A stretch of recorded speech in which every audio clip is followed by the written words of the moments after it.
got the sugar. The tubers have this sugar that is difficult. Well, it doesn't digest much. It's called inulin, and it passes through the body. It gives a sweet taste, but most of it passes through without being absorbed. So for diabetics, it's something that works well. I can hear him. Sit. Okay, so this garlic system is one that I went up to Seed Savers actually, and they had a version of this where they were racking their garlic. They were using a much shorter board and putting their garlic on a rack. And so I came home and we had been, we tried hanging it, in bundles from the ceiling, all kinds of things. And we were getting to the point where my kids were like, I don't want to grow this much garlic unless you change your practice, and I went up to Seed Savers and saw what they were doing, and I came back and I told the kids about this. And the first year we started with 4-foot boards, and it seemed like it was too much work. And we would bring it all in from the field and put it on the boards, just like what you see here. Put it on the boards afterwards.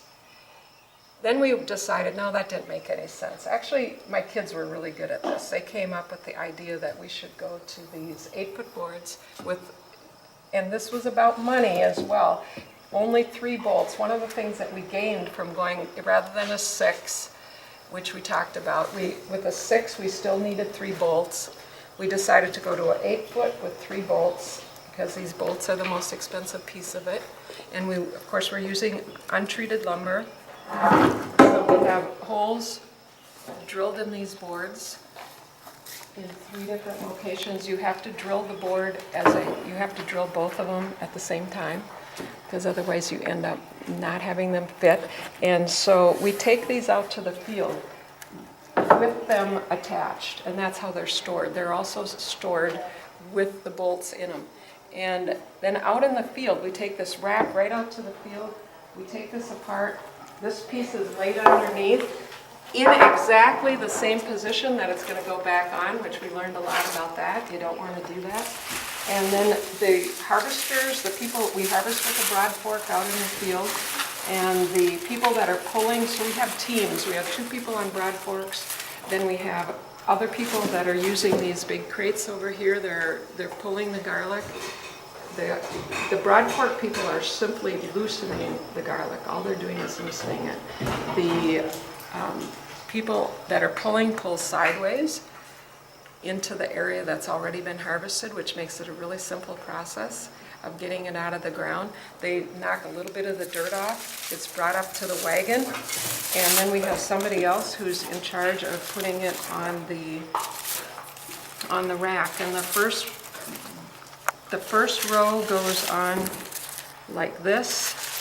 The person that is putting it on the rack is also quality control person. So if they see something that's damaged or too small, they're to pull that off. So this first layer goes on, and then you come back with these are a little dry, so they're falling off more than they would. The second layer comes on bulb to bulb right next to it. And then the third layer, like this. And then we set the board on top, tighten the bolts down. This is picked up and moved to a second wagon that we have sitting right in line with this one. And as soon as that second wagon is full, it's brought up here and they're put directly onto these sawhorses. And that process, I think that we typically have 2 diggers and maybe 4 people that are pulling out of the field. And on the rack, it depends who's on the rack. If they're fast enough, we can have 2 to 3 people on the rack. One person the most time-consuming thing can be pulling these apart, because they do over time they've warped a little bit because they're untreated. So getting them apart sometimes takes a little bit of time. So that would be 7, 8, 9. Typically we operate with a crew of somewhere between 8 and 10. And with that many people, we can get the garlic harvest done I think in about 8 to 10 hours is what we've been able to do. 16 rows, 240 feet long or so. It's pretty fast harvest with a high quality because we're doing it in a timely fashion. So it's not sitting out in the field. If we have weather conditions that are problematic, we can get it in and out and into the barn in a hurry. So, and garlic is a big crop for us. Typically, our CSA members get a fair amount of garlic. Of course, I save some for my own seed, and then we sell some to restaurants. IPTV did a part of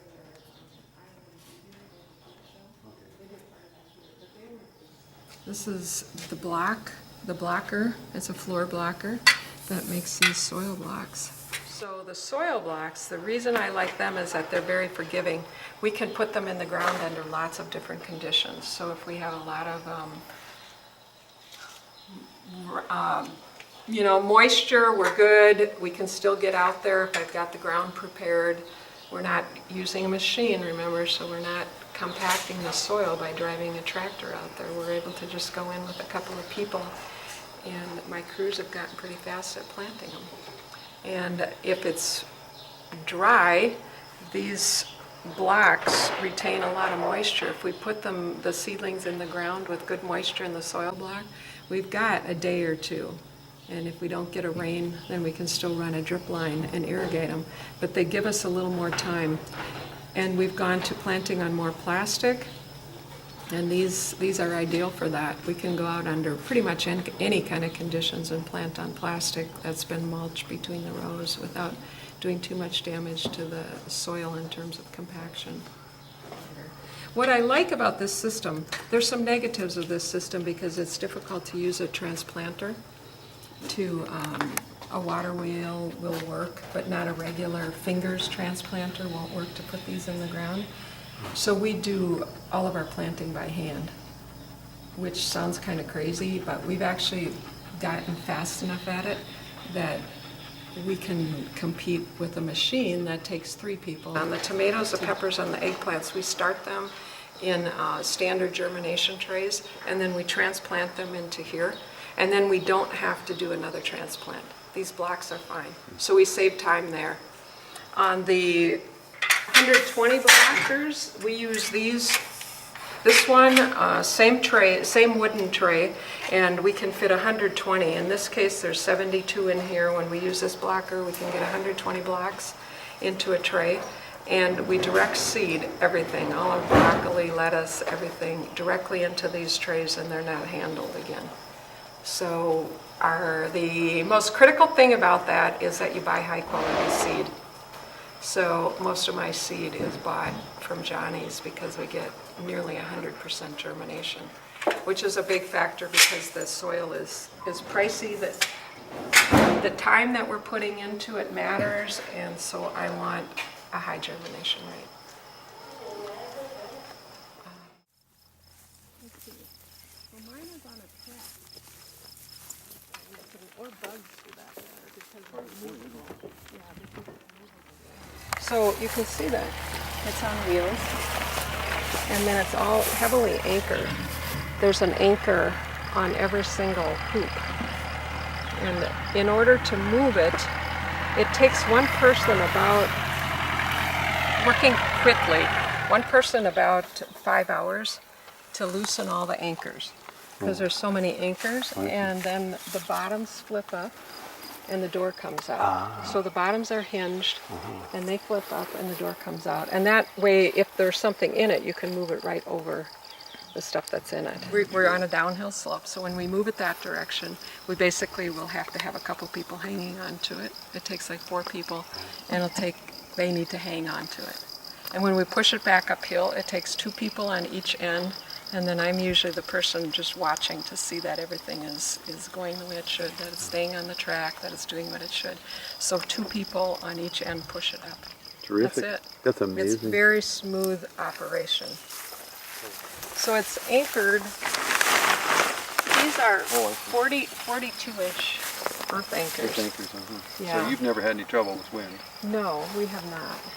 And I have had another tunnel go down in the wind, so It wasn't anchored as it securely. wasn't anchored like this. So that's kind of a big deal. So it's pretty laborious to set up, but once it's there, it's there. And Right, right. And I need to have enough of a crew when we move it, not to actually physically move it, but to see that we get anchored back down before there's a wind.